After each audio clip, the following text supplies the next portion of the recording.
Hola amigos, saludos muy buenos hoy con ustedes,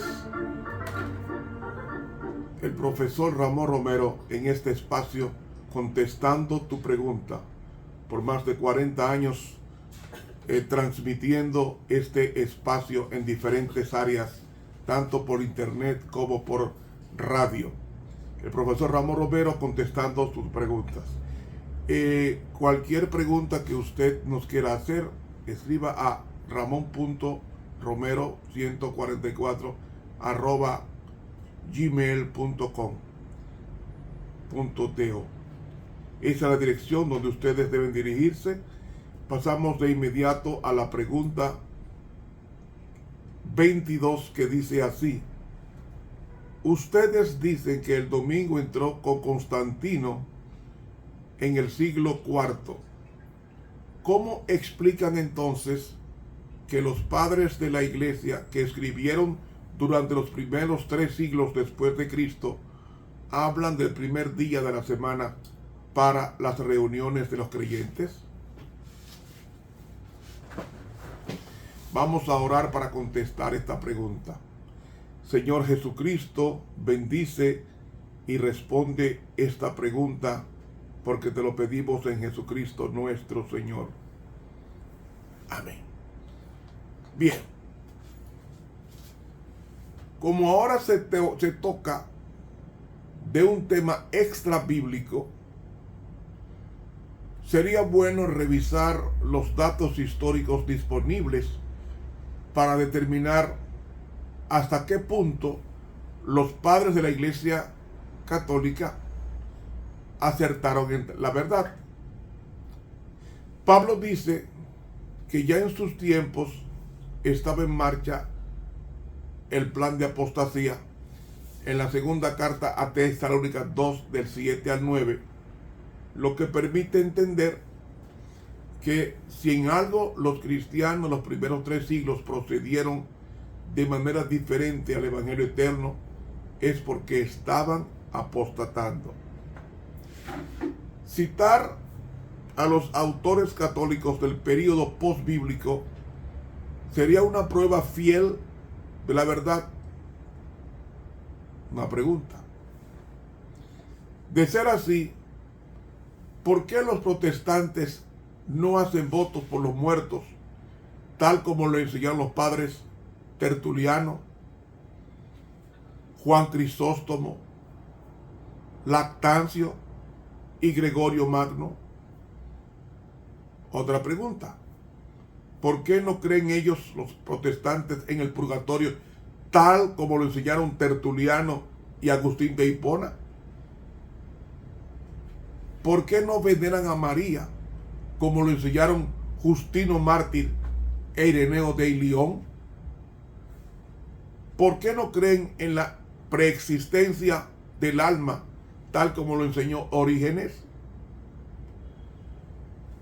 ¿Por qué, además, los protestantes no usan imágenes en sus iglesias, tal como lo hicieron los padres Agustín,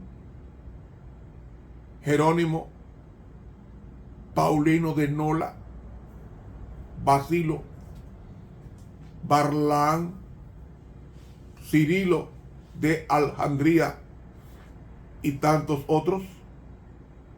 Pues si el hecho de que ellos no guardaron el sábado demuestra la legitimidad de esa actitud, entonces todo lo demás que practicaron contra los mandamientos divinos también será legítimo a los ojos de Dios. Tal como lo entendió el protestante James Buchanan en el siglo XVI, hay una gran diferencia entre la teología histórica de la Escritura y la teología histórica de la Iglesia. Y esta diferencia está basada en razón de que los escritos bíblicos fueron inspirados, pero no los escritos patrísticos, es decir, de los padres de la Iglesia mencionados hace un minuto.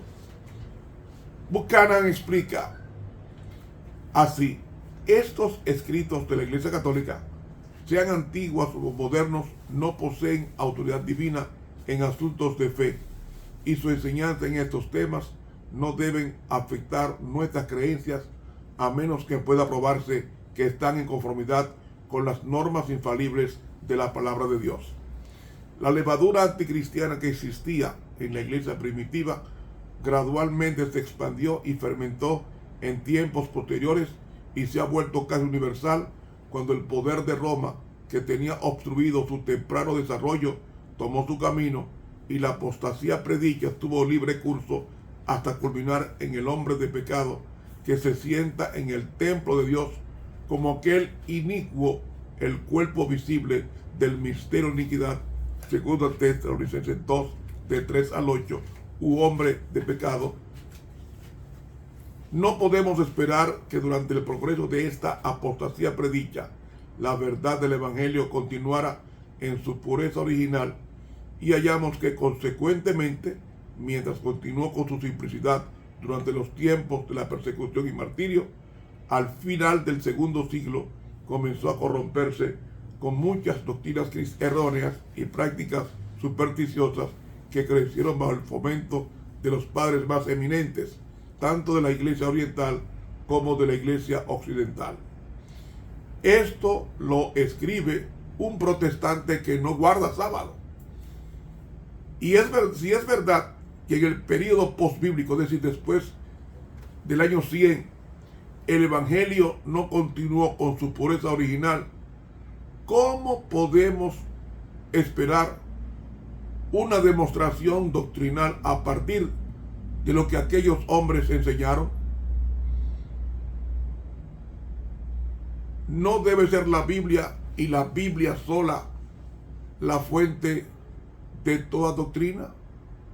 Por eso, recurrir a los padres de la Iglesia católicos para demostrar una doctrina bíblica solo puede traernos más tinieblas que luz.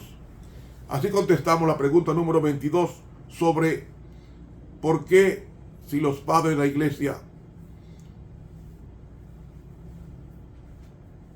escribieron a favor del primer día de la semana, ¿por qué los protestantes no aceptan también las enseñanzas que ellos hicieron de venerar a María o de creer en el purgatorio como los católicos enseñan? De ahí que esta pregunta se responde con este acerto. Hermanos, muchas gracias por asistirnos, por acompañarnos. Una próxima entrega vamos a estar con ustedes, si Dios nos lo permite. Estuvo con ustedes el profesor Ramón Romero, que te invita a suscribirte a este canal de YouTube. Dale clic a la campanita. Escríbanos a la dirección preguntando ramon.romero144@gmail.com.to. Dios nos bendiga.